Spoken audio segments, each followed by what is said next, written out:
Selamat malam pemirsa, selamat datang di iNewsroom. Bersama saya Davi Pratama. Pemirsa, kami akan membahas berita utama secara mendalam, komprehensif dan tentunya eksklusif. Sebagai pembuka iNewsroom kali ini kami memiliki informasi untuk kedua kalinya polisi menggelar olah TKP tewasnya diplomat muda dengan wajah terlilit lakban di Menteng, Jakarta Pusat. Polda Metro Jaya mengambil alih kasus dan hasil penyelidikan kematian korban akan disampaikan pada pekan depan.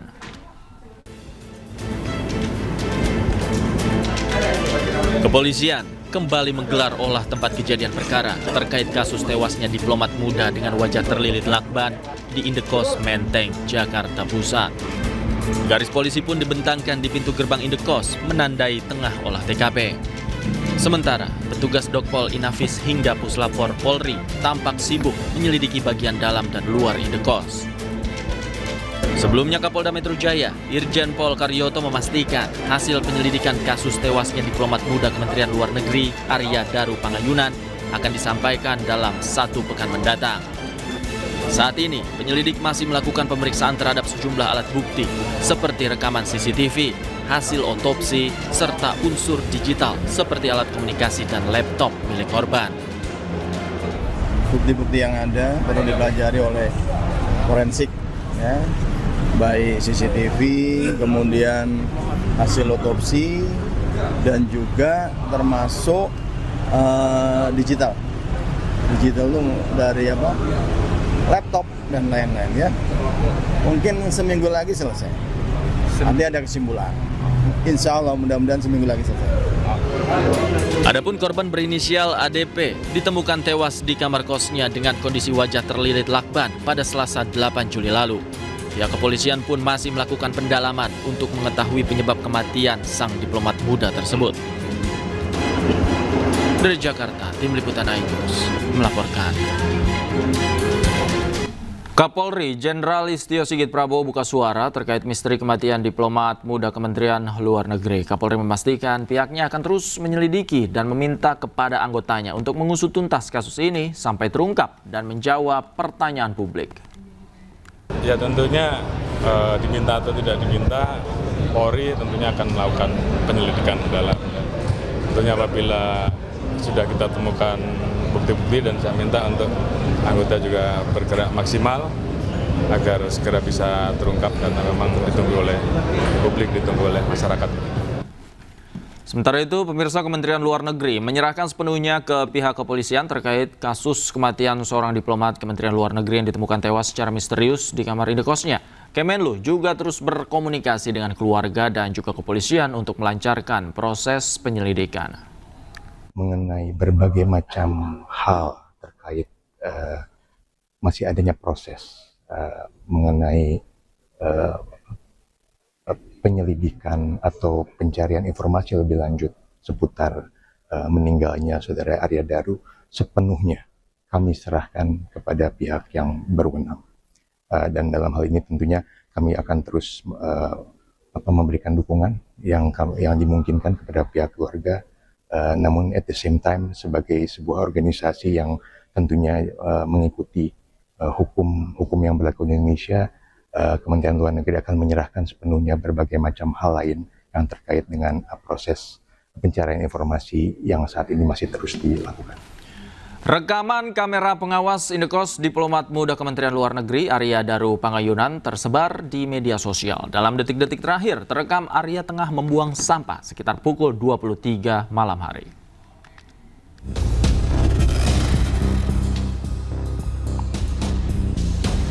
Pukul 23:24, sosok Arya Daru Pangayunan, diplomat muda Kementerian Luar Negeri, terpantau keluar dari kamarnya dan membuang sampah. Video ini terjadi pada Senin malam 7 Juli 2025 lalu. Kemudian, pukul 23:26, Arya kembali ke kamarnya. Tidak ada gerak-gerik aneh atau mencurigakan dari Arya ketika berjalan kembali ke kamar. Namun, pada keesokan paginya, Arya ditemukan telah meregang nyawa dengan kondisi mengenaskan di indekosnya di kawasan Menteng, Jakarta Pusat. Pria asal Yogyakarta tersebut ditemukan dalam kondisi tubuh terlentang dengan kedua kaki terlipat dan kepala terlilit lakban. Selain melakukan olah TKP dan pemasangan garis kuning, Polisi juga telah memeriksa 5 orang saksi dan 2 kamera CCTV yang ada di lokasi. Membaca dari bukti-bukti yang ada perlu dipelajari oleh forensik, ya, baik CCTV, kemudian hasil otopsi, dan juga termasuk digital itu dari laptop dan lain-lain, ya. Mungkin seminggu lagi selesai. Nanti ada kesimpulan. Insya Allah mudah-mudahan seminggu lagi selesai. Saat ini, penyelidik masih memeriksa terhadap sejumlah alat bukti, seperti rekaman CCTV, hasil otopsi, serta unsur digital, seperti alat komunikasi dan komputer jinjing milik korban. Namun, hingga kini misteri tewasnya korban belum juga terungkap. Dari Jakarta, Rani Sanjaya, iNews melaporkan. Pemirsa, mantan model majalah Dewasa Lisa Mariana hari ini dijadwalkan menjalani pemeriksaan dugaan video asusila. Namun Lisa Mariana mangkir dan tak memenuhi panggilan. Dan dia baru bangun.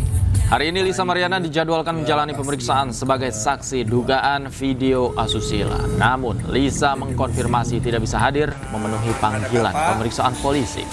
Lisa tidak memberikan alasan apapun kepada penyidik soal mangkir dari panggilan.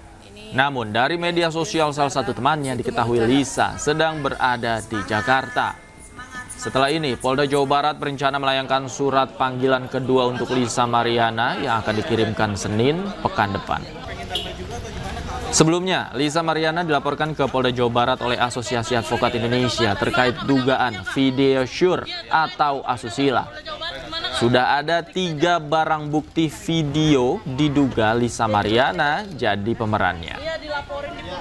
Dari penyampaian penyidik belum ada konfirmasi tapi yang pasti yang bersangkutan menyatakan bahwa berhalangan hadir.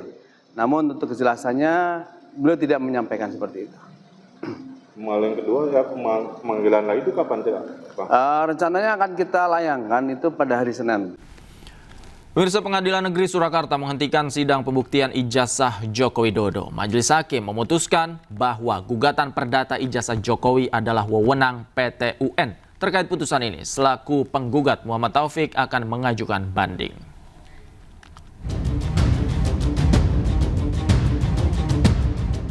Majelis Hakim Pengadilan Negeri Surakarta memutuskan tidak berwenang mengadili gugatan perdata terkait keabsahan ijazah Joko Widodo. Putusan tersebut tertuang dalam amar putusan perkara nomor 99. Majelis Hakim juga menghukum penggugat membayar biaya kompensasi perkara sebesar Rp506.000. Hal ini sekaligus menggugurkan gugatan perdata terhadap perkara ijazah Jokowi yang dilayangkan oleh para penggugat. Pengadilan mengabulkan eksepsi tentang kewenangan mengadili secara absolut tersebut, yang pada pokoknya menyatakan Pengadilan Negeri Surakarta tidak berwenang mengadili perkara itu. Ya, sehingga dengan ada putusan setelah itu, akhirnya putusan itu menjadi putusan akhir yang mengakhiri perkara nomor 99 ini di Pengadilan Negeri Surakarta. Di sisi lain, putusan Majelis Hakim sesuai dengan eksepsi yang dilayangkan oleh para tergugat. Dalam eksepsinya, tergugat berargumen bahwa ijazah Jokowi yang menjadi objek sengketa berkaitan dengan lembaga negara, seperti KPU, SMA 6 Surakarta, dan UGM. Sehingga seharusnya perkara ini digugat ke Pengadilan Tata Usaha Negara, bukan Pengadilan Negeri Surakarta. Terkait putusan ini, selaku penggugat Muhammad Taufik akan mengajukan banding dan gugatan citizen lawsuit atau gugatan sebagai warga negara kepada pemerintah atau pejabat publik. Saya akan mengajukan gugatan baru dengan subjek dan objek yang berbeda. Subjeknya saya kurangi, tidak lagi menyoal SMA 6 beserta ijazah yang diterbitkannya, tetapi kepada 3 saja. 1, Pak Jokowi, yang kedua KPUD, dan yang ketiga adalah Universitas Gadjah Mada. Saya mengajukan yang namanya Citizen Lawsuit, tulisannya Citizen Lawsuit ya. Jadi kenapa ini gugatan warga negara tanpa mencantumkan ganti rugi? Kalau yang pertama gugatan saya itu mencantumkan ganti rugi, dan siapa penggugatnya? Orang-orang yang sangat berkompeten, pernah berseteru dengan perusahaan-perusahaan asing, salah satunya dosen Fakultas Hukum Universitas Islam Indonesia namanya Wirawan Adnan. Menanggapi pernyataan penggugat, kuasa Jokowi YB Irfan menjelaskan, Majelis Hakim telah mengabulkan eksepsi secara keseluruhan serta menyatakan bahwa PN Solo tidak berwenang mengadili perkara ini. Kami selaku tim kuasa hukum Bapak Insinyur Haji Joko Widodo, Presiden ke-7 RI, menyampaikan eksepsi yang pada pokoknya pengadilan negeri tidak berwenang memeriksa dan mengadili atas perkara tersebut. Irfan menambahkan dengan adanya putusan sela ini, persidangan di PN Solo terkait tudingan ijazah palsu tidak akan melanjutkan pemeriksaan pokok perkara, kecuali jika banding diajukan. Dari Solo, Jawa Tengah, Septiantoro, iNews melaporkan.